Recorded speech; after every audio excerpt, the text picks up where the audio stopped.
My brother gets the glory, and I get the glow of the monitor at 3 a.m. His day in the unspoken contract for the last decade. His. Before you hit that subscribe button and settle in, let me know in the comments if you've ever had your work claimed by someone else. It helps to know I'm not just screaming into the void here, that this story, my story, is one that echoes in offices and boardrooms everywhere. Because what happened to me wasn't just about a stolen design.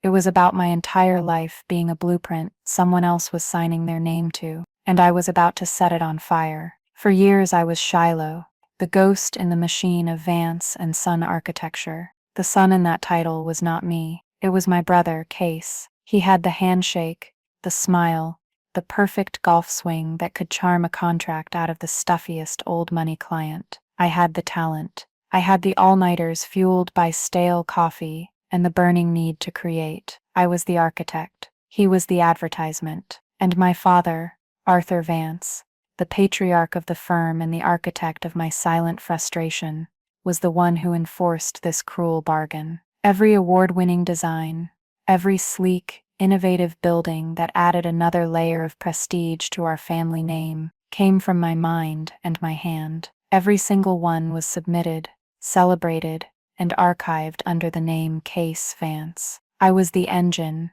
hidden away in the dark, while he was the gleaming hood ornament. I tolerated it. I told myself it was for the good of the firm, for the legacy my father had spent his life building. I told myself that family was more important than fame. I swallowed the bitterness when Case, standing at a podium accepting an award for a museum I'd nearly bled for, thanked our father, and talked about the vision he'd had for the space. He couldn't even explain the cantilevered entrance without looking at notes I'd written for him. It was a humiliation I learned to metabolize, turning the acid in my gut into fuel for the next project. It wasn't about revenge, I'd tell myself. It was about the work. The work was pure, the work would endure. But I was lying to myself. A foundation built on a lie cannot stand. Then came the announcement. The city was holding a design competition for its new central library. This wasn't just another commercial project. It was a landmark, a legacy, the kind of building that defines a city's skyline and an architect's career. It was the project I was born to design. A shiver of pure, unadulterated ambition went through me. This one, I thought, this one has to be mine.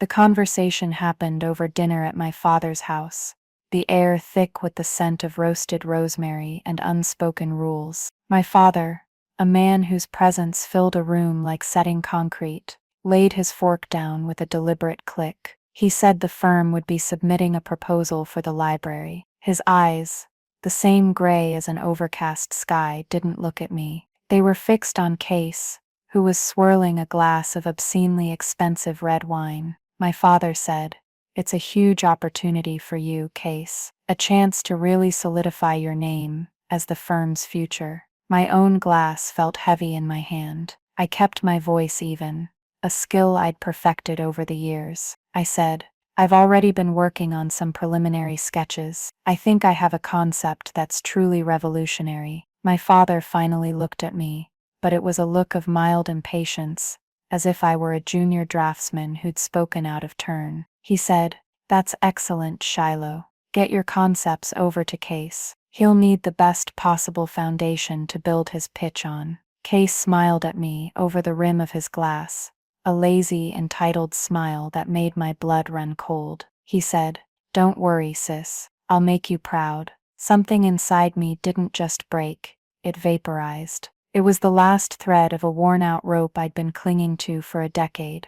The work wasn't pure. It was being contaminated, over and over, by their ambition and my silence. That night, I went home to my apartment, a sterile white box that I never had the energy to decorate. I sat in front of my personal workstation, the one the firm didn't know about, and I made a decision. I would do the work for the firm, the safe, predictable, but elegant design my father would expect. I would draft it to perfection, and Case's name would go on the title block. But then, I would do my real work, for myself. For the next 2 months I lived a double life. By day, I was the dutiful lead architect of Vance and Son, refining the official library proposal. I made it strong, competent, a shoe-in for the shortlist. But by night, I was a phantom. I worked on a second design, a secret one, under the glow of a single lamp in my quiet apartment. This design was everything the firm's was not. It was bold, asymmetrical, a defiant slash of glass and steel that challenged the very idea of what a library should be. It was alive. It was me. I created a shell corporation, a simple LLC I named Aura Designs. It was a ghost, a name with no history, no reputation. I submitted my secret design to the city's competition portal anonymously, a single file uploaded into the digital ether. It was a message in a bottle, a desperate prayer. Then I waited. The silence was deafening. Yesterday, the city announced the winner. I was at my desk, reviewing HVAC schematics for a corporate high-rise, when my phone buzzed. It was an alert from a local news outlet. The headline was simple: Anonymous Design. The spire of knowledge is chosen for new landmark library. My heart stopped. I clicked the link, and there it was, my design, my secret, impossible, defiant design, rendered in stunning detail on the screen, a design nobody was supposed to see. My phone rang almost immediately. It was my father. His voice wasn't celebratory. It was a low, dangerous growl I hadn't heard in years. He said, "What have you done?" I didn't pretend to misunderstand. I said, "I submitted a design." He said, "You went behind our backs, behind your brother's back." The firm's proposal, Case's proposal, was a finalist. We were so close, but some anonymous nobody swooped in and took it. Now I find out that nobody is my own daughter? This is a betrayal, Shiloh. The official notification from the city arrived in my personal email an hour later. The reciprocation from the city arrived in my personal email. It was a contract offer. To me, to Aura Designs. The project of a lifetime, the career I had always dreamed of, was right there. A PDF file waiting to be signed. But accepting it meant I wasn't just stepping out of the shadows, I was stepping on my family's legacy. My father's firm, already financially over-leveraged, was counting on the library contract to stay afloat. Without it, they would likely crumble. My brother, the celebrated faces of the firm, would be exposed as a fraud.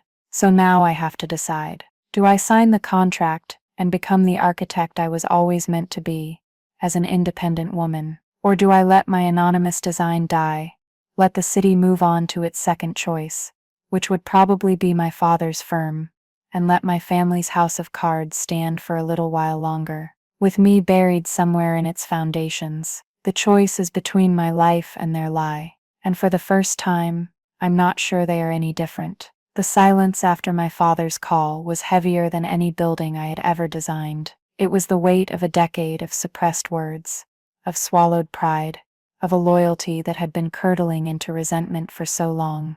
I'd forgotten what the original flavor even was. I hung up the phone not with a click, but with a slow, deliberate press of my thumb against the screen, as if I were sealing a tomb. The office around me, usually a familiar hum of keyboards and hushed conversations, faded into a dull, distant roar. The world had gone quiet, and the only sound was the frantic, hammering pulse in my own ears. "A betrayal," he'd said. The word echoed in the vast, empty space that had just opened up inside my chest. He saw my act of creation as an act of destruction. He wasn't wrong. I suppose it was both. I stood up from my desk, my legs feeling unsteady, like fresh poured concrete that hadn't quite set. I walked out of the main design floor, past the junior architects who averted their eyes, already sensing the seismic shift in the office's atmosphere. I walked past Case's office. The door was closed, but I could feel the frantic energy radiating from it, the frantic, impotent rage of a king who has just been informed his throne was never real. I didn't feel triumph. Not yet. I just felt a profound, hollow emptiness. This wasn't a victory lap. It was an escape. My car felt like a decompression chamber. As soon as I closed the door, the carefully constructed dam of my composure finally broke. It wasn't a torrent of tears. It was a single silent drop, that traced a path down my cheek, hot and stinging.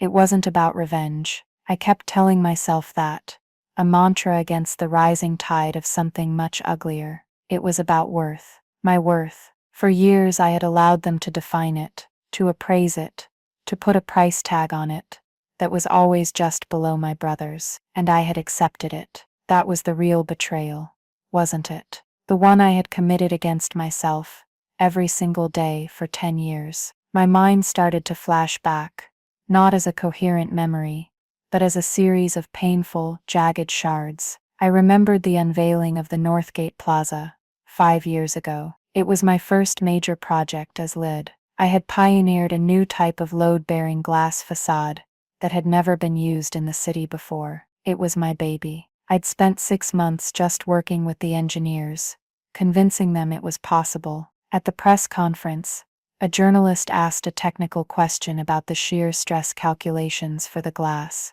Case, standing at the podium with a confident smile plastered on his face, froze. His eyes darted around the room, wide and panicked. He had no idea. He'd only memorized the opening speech I'd written for him. My father, from the front row, gave me a tiny, almost imperceptible nod, a command. So I stepped up to the secondary microphone, as if it were part of the plan, and said, "Case and I felt that was a detail best explained by the project's lead structural architect." I then proceeded to answer the question with a precision that left the room silent. The next day, the articles praised Case Vance for his brilliant vision and for having the humility to share the stage with his technical team. He was lauded for being a leader. I was erased. Then another memory, sharper this time. The Allister Tower. The client, a notoriously difficult billionaire named Marcus Allister, had been a friend of my father's for decades. He was old school,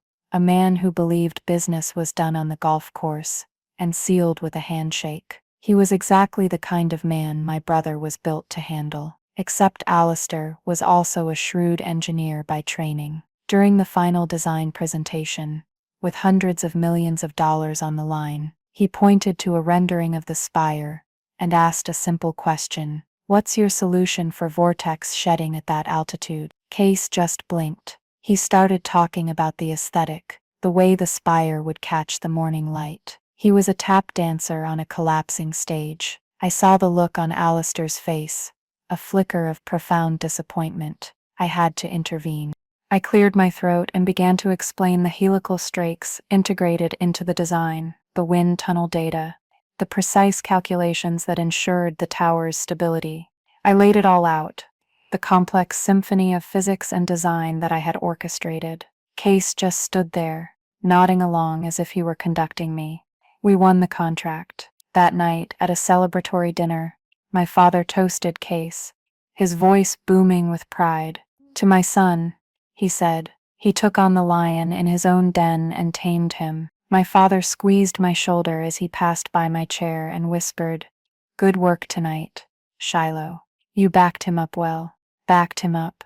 I wasn't the star player. I was the backup singer, handed a microphone only when the lead forgot the words. It was a pattern, 1,000 small cuts that had finally bled me dry. But why did I stay? That's the question, isn't it? The one people will debate. Was it weakness? Was it fear? No, it was more complicated. It was a misguided sense of duty to a man, my father, who I both worshipped and feared. He was a giant of the industry, a man who had built an empire from a single drafting table. I wanted his approval more than I wanted air. I thought if I just worked hard enough, if my designs were brilliant enough, one day he would turn around and see me, really see me, and I loved the work. I loved the firm he built, the history in its walls. I thought I was protecting it, preserving the Vance legacy. I see now I was just propping up a facade.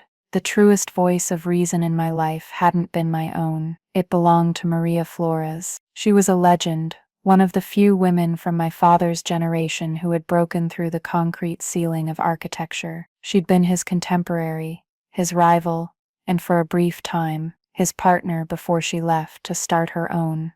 smaller but fiercely independent practice. She retired a few years ago, but her buildings were still a testament to her genius. I'd met her at a gala when I was still fresh out of school. She'd cornered me by the bar, a tiny woman with eyes that could see right through steel and concrete. She looked at me and said, "I've seen your student portfolio. You have the gift. Don't let your father's shadow be the only thing you ever build." It was a warning I hadn't understood at the time. Over the years, she became my secret mentor. We'd meet for coffee once or twice a year, in small, out-of-the-way cafes. She was the only person I could be honest with.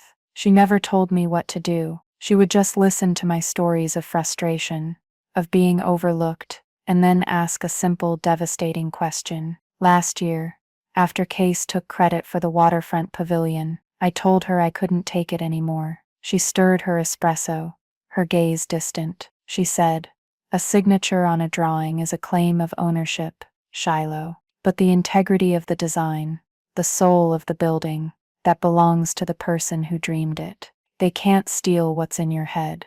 Not unless you let them." Sitting in my silent car, the city lights beginning to blur through the windshield, I knew who I had to call. My hands were shaking as I scrolled through my contacts and pressed her name. She answered on the second ring, her voice as calm and steady as ever. "Maria," I said, my own voice a reedy whisper. It happened. She didn't need any more detail. She knew about the library competition. She knew what I had done. I heard her take a slow breath. "And," she asked, "the city picked my design," I said. "The anonymous one. They've sent a contract. My father, he knows it was me. He called it a betrayal. The firm will go under if I take it." The line was silent for a long moment. I could hear the faint sound of classical music in the background of her study. Then she said, "Shiloh, look at your hands." I blinked, confused. I looked down at my own hands, pale and trembling in the dim light of the car. "They're an architect's hands," she said, her voice soft but firm. "They don't tear things down, they build. Your father and your brother, they are living in a structure you designed. They didn't build it, and they don't know how to maintain it. If it crumbles, it is not your fault. It is the fault of the foundation. Your name, your real name, is on the winning blueprint. That is the only truth that matters now. You did not betray a legacy. You claimed your own." Her words didn't feel like a comfort. They felt like a command, a key turning in a lock I hadn't even realized was there. The despair, the hollow ache in my chest, didn't vanish, but something else began to crystallize in its place. A cold, hard resolve. It felt like steel setting. Maria was right. I wasn't a demolitions expert. I was a builder, and it was time to build something for myself, on my own land, with my own name carved into the cornerstone. The fallout was no longer just something to be endured. It was the necessary clearing of the land before new construction could begin. The decision was made. I wasn't just going to accept the contract. I was going to build an empire from the ashes of their expectations. And it wasn't about revenge. It was about architecture, in its purest form. The plan hadn't been born in a moment of vengeful clarity. It was a contingency, a seed I had planted in the dark, not knowing if it would ever see the light. Foresight, I've learned, is the architect's greatest tool, more crucial than any software or straight edge. You don't just design for the present, you design for the future, for the unexpected stresses, the shifting ground. For years I had applied that principle to steel and glass, but I had neglected to apply it to my own life. The library competition changed that. The moment my father declared it Case's project, I started building my parachute. It began with the creation of Aura Designs LLC. It sounds grand, but it was just a few hours on a legal website and $100 filing fee. I used my personal address, my personal funds. It was a legal ghost, a name with no assets, no history, and most importantly, no connection to Vance and Son. It was my lifeboat, a small, invisible vessel tethered to the sinking ship of my family's firm. I paid for a premium subscription to an architectural software suite, a direct competitor to the one the firm used. I did this to ensure there was no digital footprint, No metadata in my files that could ever be traced back to a Vance and Son license. Every line I drew for my secret design, every calculation I ran, was on my personal laptop, in my own apartment, within a digital ecosystem that was mine and mine alone. I was building a clean room, a sterile environment where my work could exist without being contaminated. The design itself was my true declaration of independence. The firm's proposal, the one I diligently prepared for Case, was classic Vance architecture. It was handsome, symmetrical, safe. It spoke the language of old money and civic pride. It was designed to please a committee. It was a good design. It was not a great one. My anonymous design, the spire of knowledge, was a conversation. It was a challenge. It was everything I believed a modern library should be, not a silent tomb for books, but a dynamic, vibrant hub for community and information. It was an asymmetrical structure, with a soaring glass atrium that twisted towards the sky, designed to draw in the northern light at all hours of the day. It used sustainable materials, integrated public green spaces, and had a floor plan that was fluid and adaptable, ready for a future we can't yet imagine. It was a building that argued with the sky. It was a building with a soul, my soul. I poured every bit of my frustration, my ambition, and my secret, hoarded creativity into it. It wasn't just a blueprint, it was a manifesto. But a plan without allies is just a dream. My first and most important ally was unwitting at first. Leo, a junior draftsman at the firm, was brilliant. He was young, hungry, and reminded me of myself 10 years ago. He had a fierce, raw talent that the firm was already trying to sand down into a more corporate, manageable shape. I had taken him under my wing, mentoring him, teaching him the things they don't teach you in school: how to read a client's silence, how to fight for a design element you believe in. I saw his frustration with the hierarchy, with the way politics so often trumped talent. I never spoke a word to him about my plan, but I didn't have to. When I was working on the two designs simultaneously, I started giving Leo more and more responsibility on the official firm proposal. I framed it as a growth opportunity. I'd say, "Leo, could you handle the final renderings for the West Wing? Case has some notes on it." The notes, of course, were vague and often contradictory, a hallmark of my brother's management style. Leo would come to me, frustrated, showing me how Case's request for more classic, brutalist lines completely clashed with the building's modern glass facade. I'd sigh, feigning sympathy. I'd say, "I know, it's a challenge. Do your best to integrate his vision." I was subtly letting him see the creative bankruptcy at the heart of the firm's leadership. I wasn't sabotaging the firm's design. I was simply allowing my brother's incompetence to be its own saboteur. Leo, being the sharp, detail-oriented architect he was, would document every conflicting directive, every nonsensical change order from Case. He was creating a meticulous paper trail of my brother's ineptitude, and he didn't even know it. This was my hidden leverage, not just my winning design, but proof that the alternative was being led by a fool. My second, more direct ally was Maria Flores. After our phone call, she did more than just offer moral support. She offered her network. Maria, even in retirement, was a titan. Her name still carried immense weight. She made a single phone call to a woman named Eleanor Vance, no relation, ironically, who was the chair of the city's Landmark Commission, the very body that had made the final decision on the library. Maria didn't ask for favors. She simply said, "Eleanor, there's a young architect who has just won your competition. Her name is Shiloh Vance. She's the real thing. I've followed her work for a decade. Whatever happens next, know that your commission chose the artist, not just the art." It was a quiet endorsement, a subtle signal to the powers that be, that I was not some unknown entity. I was vetted. I had a champion. This was a crucial piece of the puzzle. It ensured that when the inevitable political storm from my father hit, the commission wouldn't buckle. They wouldn't second-guess their choice. They would be predisposed to believe I was a prodigy, not a saboteur. The final piece of my strategy was the leverage I had built over years, without even realizing it. The clients. Not the ones Case schmoozed on the golf course, but the ones who actually worked on the projects. The facilities managers, the engineering consultants, the construction foremen, the material suppliers.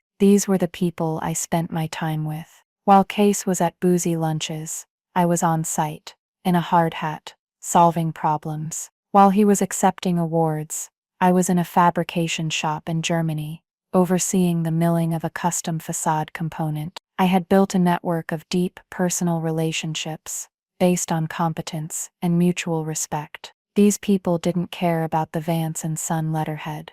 They trusted Shiloh. They knew who answered the phone at 2 a.m. when a shipment was delayed, or a structural drawing didn't make sense. They knew who did the actual work.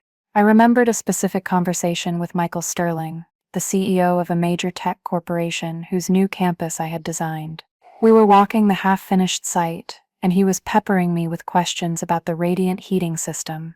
Case was supposed to be there, but he'd begged off with a client emergency, which I knew meant a tea time. After I'd explained the system in detail, Sterling had stopped and looked at me. He said, "You know, Shiloh, my board was hesitant about your firm. They thought your father was past his prime, and your brother was green. I'm the one who pushed the contract through, because my head of engineering told me you were the best structural mind he'd ever worked with.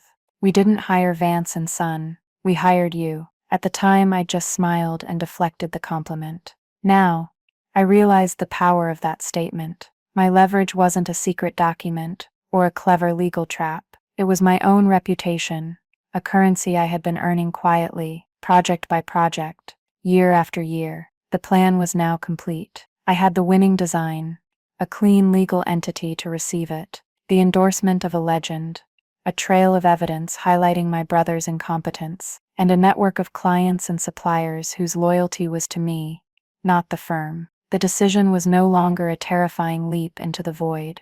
It was a calculated step onto a bridge I had already secretly built. All I had to do was walk across it. The next morning, I opened the email from the city. I downloaded the contract. I printed it out. The signature line read, "Aura Designs, Authorized Representative." I took a deep, steadying breath, picked up a pen, and signed my name. It was the first time in a decade that my signature felt like it belonged to me. The silent takeover had begun. The first move in a quiet war isn't a cannon shot. It's a signature on a piece of paper. The ink was still drying on the contract from the city when I sent my first email. It wasn't to my father or my brother. It was to Eleanor Vance, the chair of the Landmark Commission, the woman Maria had spoken to. The subject line was simple: Landmark Library, Introductions. The email was brief, professional, and calm. I wrote, "Dear Miss Vance, my name is Shiloh Vance, the principal architect behind Aura Designs. I am writing to express my profound honor and excitement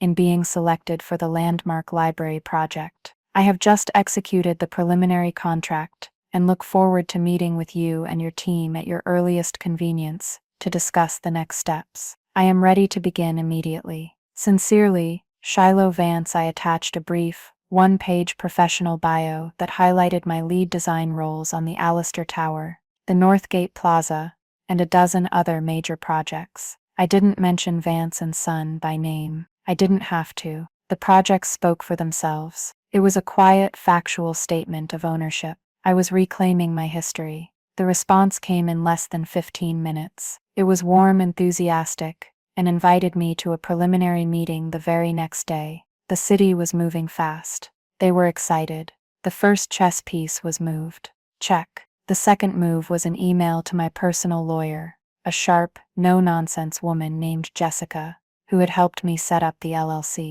The subject was anticipatory actions. I told her the contract was signed, and that I expected a hostile reaction from my former employer, Vance and Son, likely in the form of a cease and desist letter, or a lawsuit claiming intellectual property theft. I forwarded her my software license receipts, the LLC formation documents, and a log of the hours I'd worked on the project, all time-stamped from my personal computer. I was arming my defenses before the first shot was even fired. She replied with 2 words, "Let them." Only then did I address the enemy. I sent a single formal email to my father's work address, with a carbon copy to Case and the head of Human Resources. Subject: Resignation.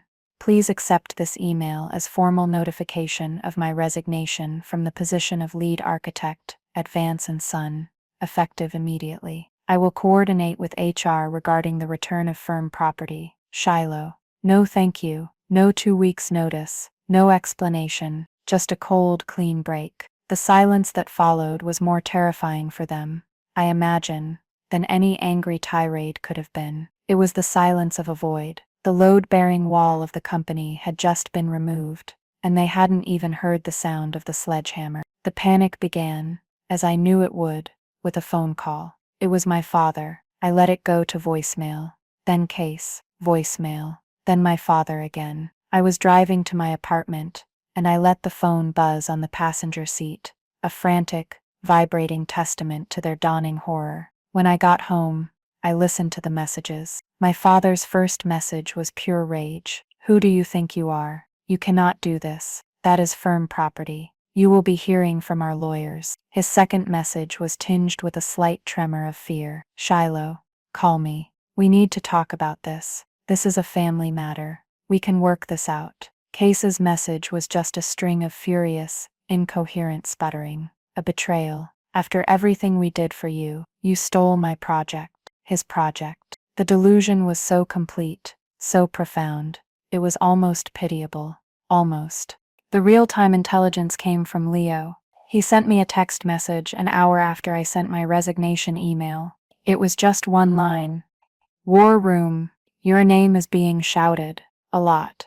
An hour later, another text. Case just tried to open your design files for the waterfront project. He can't. The license is tied to your personal account, not the firm's main server. He's freaking out. I had forgotten about that. In my last year, to streamline my workflow, I had migrated all my active projects to a cloud-based server linked to my personal license, not the firm's antiquated internal one. I'd sold it to my father as a move towards modernization and efficiency. He'd signed off on it without a thought. It meant that now, with my resignation, a huge portion of the firm's active project data was inaccessible. I hadn't even planned that. It was a beautiful, accidental checkmate. The public reveal came the next morning. I had given a short, exclusive quote to a respected architectural trade journal that had reached out after the city's announcement. The article went live at 8 a.m. The headline was a masterpiece of understated destruction.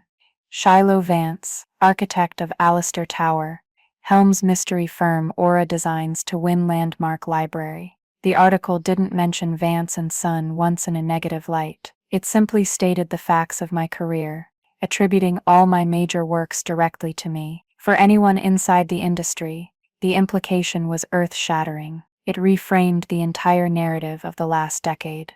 Vance & Son wasn't the creative powerhouse. Shiloh Vance was, and she had just left. The firm wasn't just losing its future, it was having its past repossessed. Leo texted me again. All hands meeting just called. Panic is not the word for it.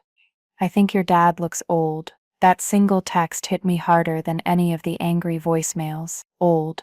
I had made my father old. It wasn't about revenge, I repeated to myself. But the words felt hollow. This was what victory felt like. It was cold. It was quiet. And it left a bitter taste in my mouth, like ashes. The rest of the day was a blur of motion. I met with Eleanor Vance and her team. They were energized, brilliant, and treated me not as an anonymous upstart, but as a respected peer. They loved the design's boldness. They asked sharp, insightful questions, and for the first time I could answer them without looking over my shoulder, without wondering if I was making someone else look good. I was just me, and it was enough. As I was leaving City Hall, feeling a flicker of genuine, unadulterated joy for the first time, my phone rang. It was a number I didn't recognize, but it had a familiar area code. I answered. The voice on the other end was smooth and professional. Michael Sterling, the CEO from the Tech Campus project. He said, "Shiloh, I just read the news. Congratulations. I was hoping I could get a moment of your time. My firm Vance & Son just informed me that due to your abrupt departure, our Phase 2 expansion project is on indefinite hold." He paused. "Let me be blunt. We hired you, not them." My board has authorized me to terminate our contract with Vance and Son. We would like to hire Aura Designs to complete the project. Are you interested? I stopped on the steps of City Hall, the late afternoon sun warming my face. The dominoes were beginning to fall, and it wasn't because I had pushed them. It was because I had simply stepped out of the way. The call from Michael Sterling was the first wave.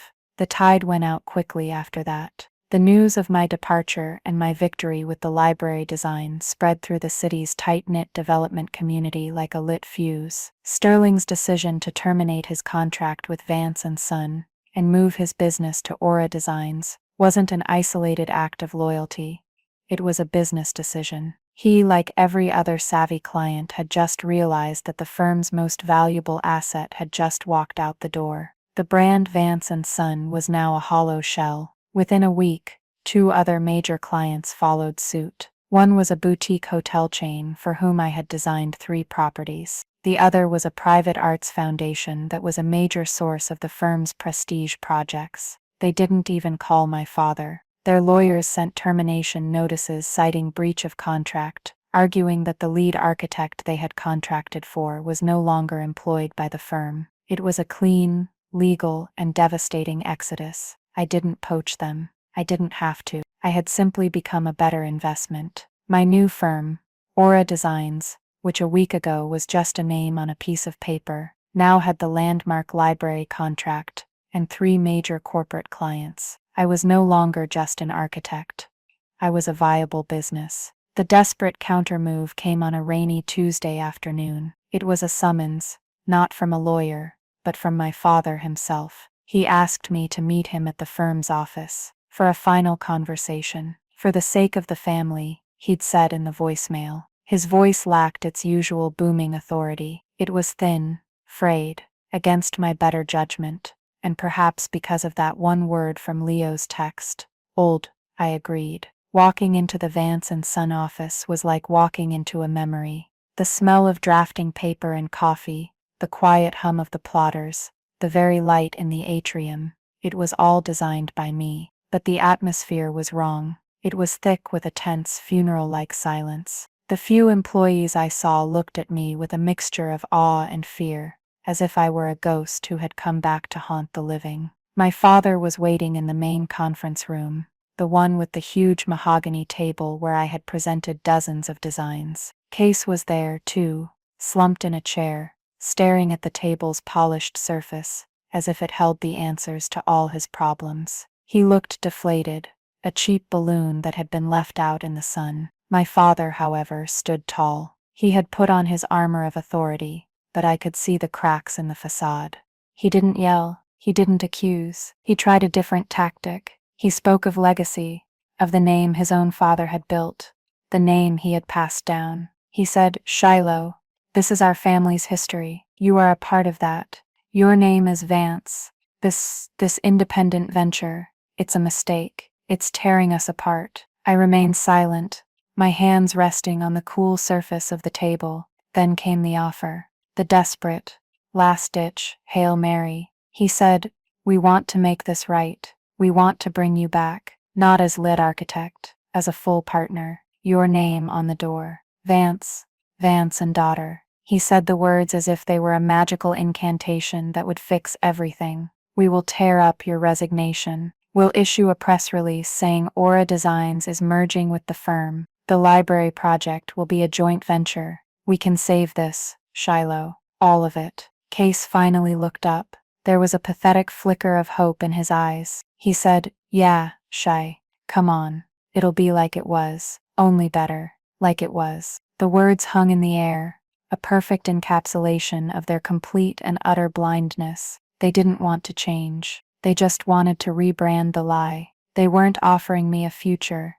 They were offering me a fancier cage. I finally spoke. My voice was quiet, but it filled the silent room. I said, "No." Just that one word. It landed on the table with the force of a wrecking ball. My father's composure finally cracked. His face flushed with anger. He said, "After everything I've given you, the education, the opportunity, the name," I replied, my voice still calm. "You gave the name to him. You gave the credit to him. You gave the legacy to him. What you gave me was a job, and I was very good at it, but I quit. I stood up. I looked from my father's furious face to my brother's stunned, slack-jawed expression. It wasn't about revenge, I told myself. For the last time, it was about clarity, and for the first time, I saw them with perfect, painful clarity. They weren't giants. They were just men, trapped in a building of their own making, and they had just realized they had lost the key to the front door. I said, "The library contract is exclusive to Aura Designs. The clients who left did so of their own volition. There is nothing to merge. There is nothing to save. It's over." I turned and walked out of the conference room, out of the office, and out of their lives, without looking back. The power hadn't just shifted. It had been completely redefined. The final confrontation wasn't in a boardroom. It was on a muddy, windswept plot of land overlooking the river, the future site of the library. It happened a month after I'd walked out of their office for the last time. The city was holding a small, informal, groundbreaking ceremony, mostly a photo op for the mayor and the commission. I was there in a hard hat and boots, my hair whipped by the wind, looking at the stakes in the ground that marked the footprint of my design. It felt more real than any rendering. They appeared at the edge of the site, like apparitions. My father and Case. They weren't wearing suits, but casual, expensive weekend clothes that looked completely out of place against the raw earth. They looked smaller without the architecture of their power surrounding them. The press had already moved on, so they approached me without an audience. My father spoke first. His voice was raw, stripped of its usual resonance. He tried to appeal to a sense of nostalgia that no longer existed. He said, "Remember when you were a little girl? You used to come to sites with me. You loved the smell of wet concrete." He was trying to find the daughter he thought he knew, the one who lived for his approval. I just looked at him. I said, "I remember." Case, ever the salesman, tried a different angle, one of feigned contrition. He said, "Look, Shiloh, I know we should have given you more credit. I get that. But this, to destroy the firm, your own family, it's too much." Destroy. There was that word again. The idea that my success required their destruction. They still saw the world as a zero-sum game. For me to win, they had to lose. Perhaps they were right. I didn't raise my voice. I didn't list my grievances. The time for that was long past. I simply looked at my father, the man whose shadow I had lived in for so long, and I used his own logic against him. I said, "You always told me that a firm is only as good as its public face. You said the clients needed a charismatic leader to believe in. That was your justification for everything, for putting his name on my work. You wanted a face for the firm." I paused, then turned my gaze to my brother, who flinched as if I'd struck him. I continued, "Well, you have one. Case is the face of Vance and Son, and he's the face of a firm with no landmark contracts, dwindling clients, and a legacy of work he can't explain. He is the face you chose." Then I gestured to the vast empty space around us, to the future that was about to be built. "And I am the face of this library. The choice was always yours, Dad. You just made the wrong one." I didn't wait for a reply. I turned my back on them and walked toward the small group of city officials, the wind at my back. I could feel their eyes on me, but I didn't look back. It was the coldest, most necessary thing I had ever done. There was no triumph in it, only a profound, aching sense of finality. A chapter had closed. A foundation had been laid. The news that Vance and Son had filed for bankruptcy came 2 weeks later. It wasn't a dramatic headline. It was a small, formal notice in the business section of the paper. Leo texted me a picture of it. He had already accepted my offer to be the first employee of Aura Designs. My new office was small, just a leased space with 2 desks and a great view of the city, but it was ours. The walls were white, waiting for new ideas. The vindication didn't come in a single, cinematic moment. It came in quiet, everyday increments.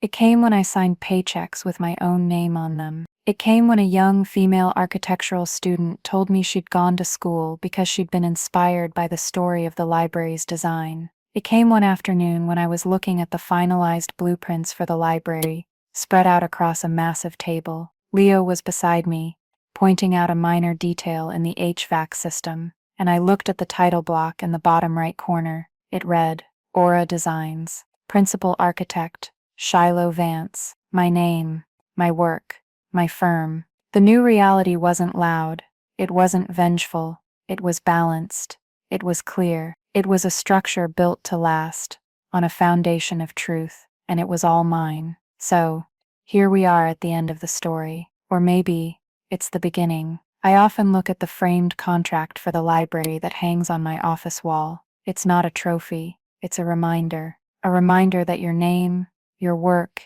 and your worth are not things to be given away, they are things to be claimed. The firm my father built is gone. The name that he valued more than his own daughter is now just a footnote in the history of a city that is being redefined by a building I created. Was it about revenge? I still tell myself no. Revenge is about tearing things down. I didn't tear anything down. I just stopped holding up a structure that was rotten to its core. I chose to build something new, something honest, instead. My father and brother were the architects of their own demise.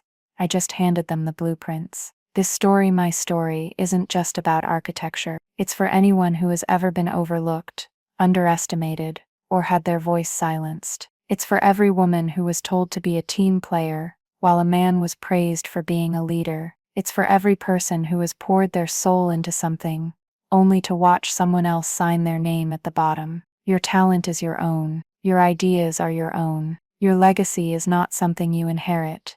It's something you build, one difficult, honest decision at a time. Don't wait for someone to give you a seat at the table. Go out and build your own damn table. Build your own damn house. Thank you for listening, for being a part of this. If my story resonated with you, if you've ever felt that sting of being erased, let me know in the comments below. Your stories matter. Your voices matter. Like this video, if it gave you a little bit of strength today, and share it with anyone who might need to hear it. And please, hit that subscribe button and the notification bell so we can continue to build this community together. This is just the beginning.